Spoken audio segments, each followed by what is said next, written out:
Here we are with our scary white page. So what we do now is, last comes first, we should have the outline of a last. So this is another question, how we do the last. We are not getting into that. Let's say that we already have it and we have the outline of our lateral. Why are we starting with the lateral? Because the lateral side of the profile, how we call it, is the part that we see on the shoe that is laminated to the upper, and I think it's the most important part is the side of the outsole, and then we can pass to the bottom of it.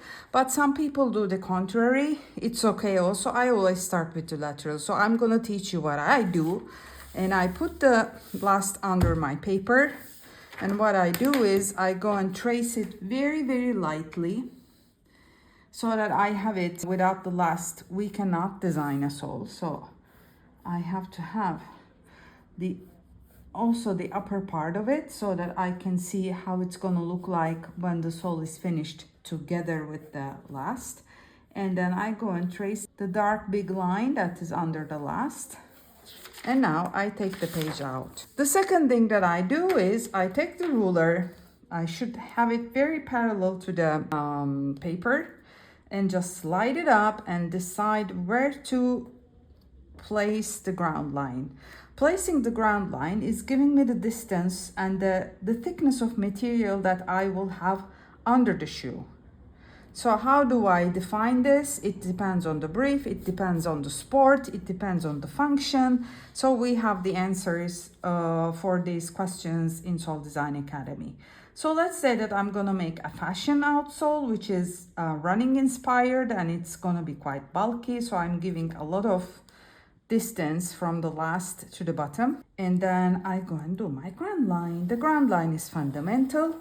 We never raise it. So maybe it's better we make it also with ink so that it always stays there. It's the guideline, and it's giving us the, to check also how the sole is really like touching the ground and if it is stable. So it's very important. So what I do is now I go and make a little bit of rocker bottom. So I start with the bottom, and while going towards the toe, I go and make it a little bit thinner. So it has this distance, which is called the toe spring. So this is also something that we talk a lot in all our lessons, how to determine it, how to define it, and why and how of the toe spring. And then we go and make a heel spring so that it's easier to walk. So it's kind of a rocker bottom because we have a really bulky sole, right? So then what I do is I go and define the top line. The top line is giving me the second part of the sole that is going to determine the whole thickness and the volume. It is called the volume of the sole. So what I do is I go and start with at least 2 millimeters. So this is, let's say, 2 millimeters of lamination margin, which means if I don't have these 2 millimeters, it's going to be very difficult for me to laminate my sole to the upper. So it's better to have it. So I keep it as a guideline for the minimum. And then I would go and make a nice top line. So here I always keep in mind that I have this part, you know, which is the bottom part of the last. So I don't go under.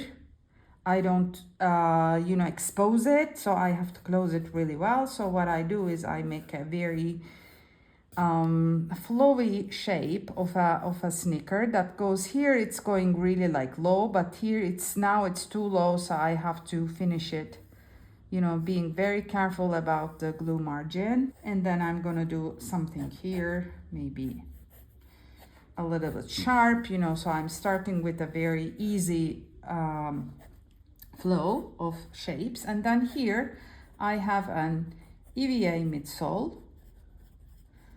So it starts from 3 millimeters of thickness, which is the minimum for it to be produced. So what I do is I go and pop out a little bit, and also here I will do it afterwards, deciding on the material. We never make the sole which is attached to the upper.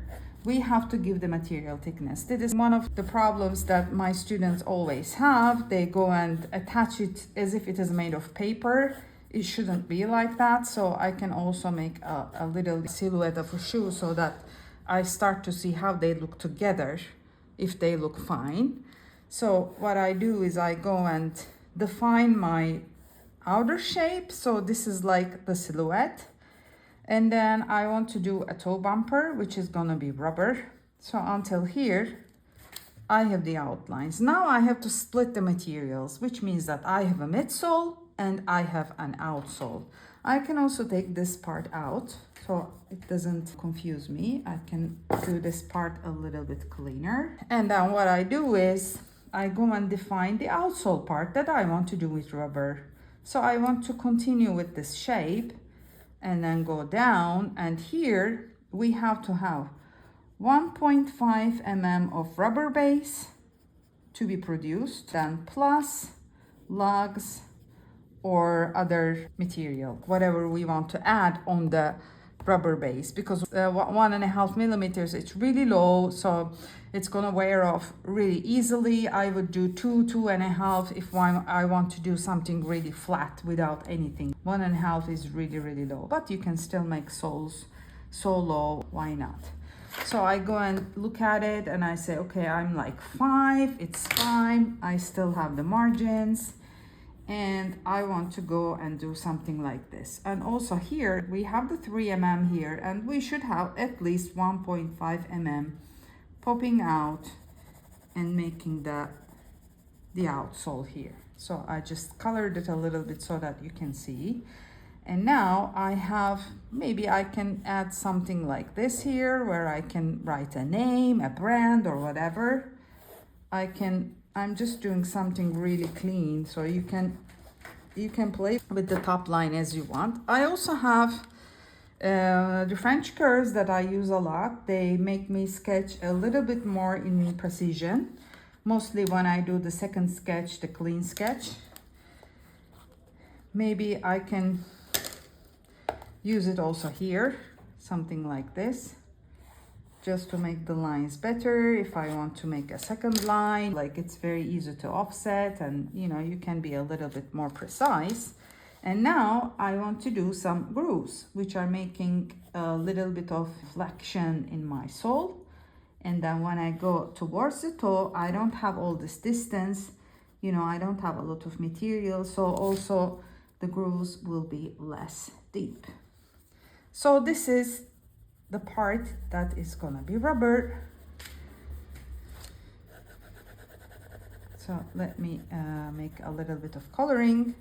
So this is really like the first approach, the first layout and the volume of the sole, and then we start from here, we recopy it, and then we start to fill inside the design. So this is how we overcome the fear of white page. Just starting with the very general lines without worrying about what we are gonna introduce afterwards. If you want to learn how to sketch factory-ready soles, click the link in the description and sign up to the Sole Design Masterclass waitlist.